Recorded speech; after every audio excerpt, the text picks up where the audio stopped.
La Ilustración. ¿Pueden las ideas cambiar el mundo?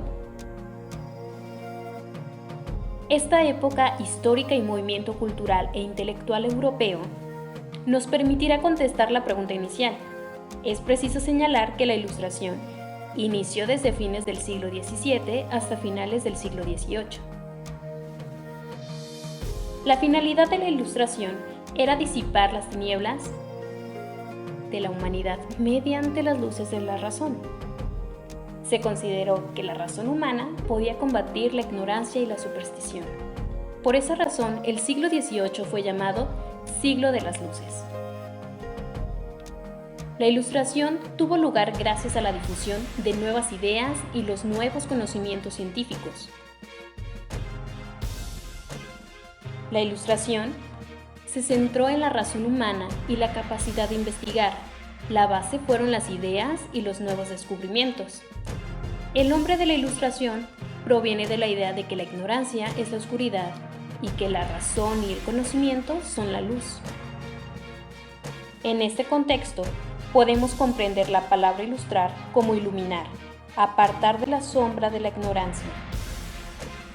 La razón pasó a ser la herramienta para conocer el mundo. Podemos observar un destello del surgimiento de estas nuevas ideas en las aportaciones de René Descartes, quien consideró que la naturaleza responde a una razón superior que solo puede ser entendida por la razón humana, destacando sus ideas y siendo resumidas en una frase: pienso, luego existo.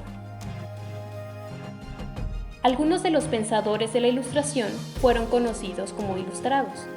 Buscaron respuestas por caminos distintos a los que proponían las religiones.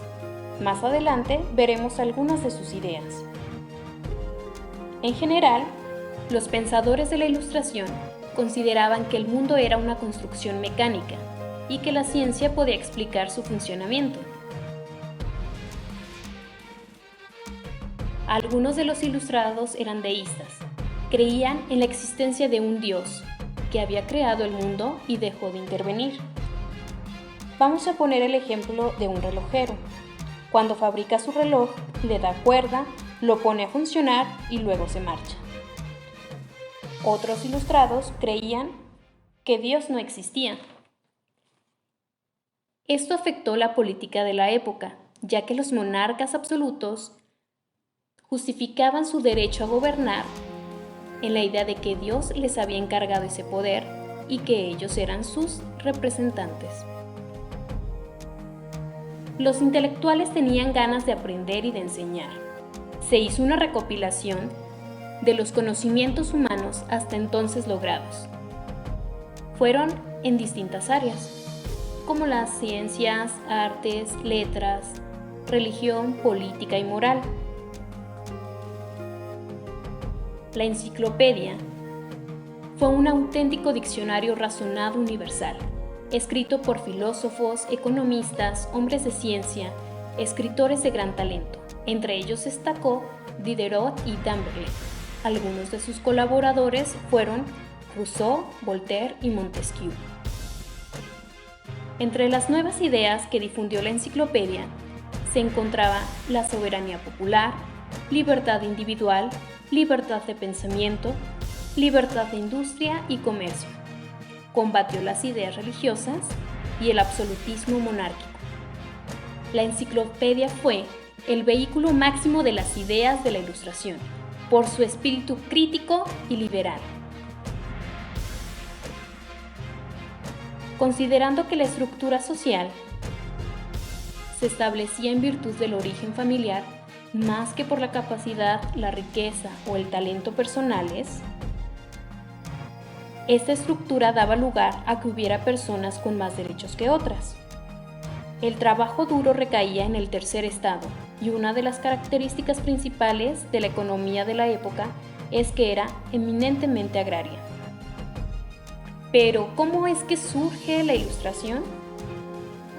Esta línea divisoria de los estamentos sociales, donde la forma de gobierno, aquí tratamos con la monarquía absoluta, permitía de manera legítima los abusos de las clases privilegiadas hacia las no privilegiadas, dio lugar a un sentido de injusticia en el sistema de gobierno imperante.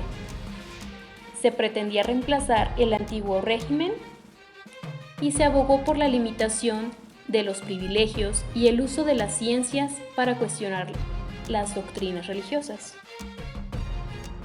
Es importante destacar que en Francia, donde la Ilustración fue donde tuvo mayor auge, las luchas sociales ocasionaron la propagación de las ideas de la Ilustración a través de la Revolución Francesa.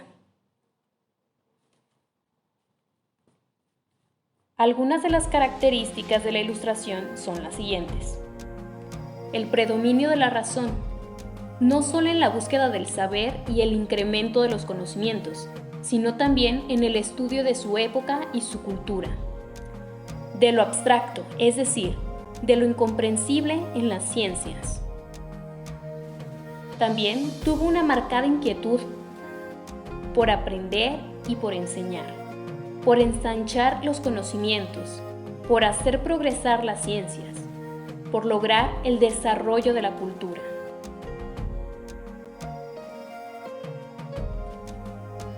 Estas nuevas ideas perseguían fundamentalmente, en el orden político, la abolición del régimen absolutista y el establecimiento de la soberanía popular, asimismo, el reconocimiento de la libertad individual.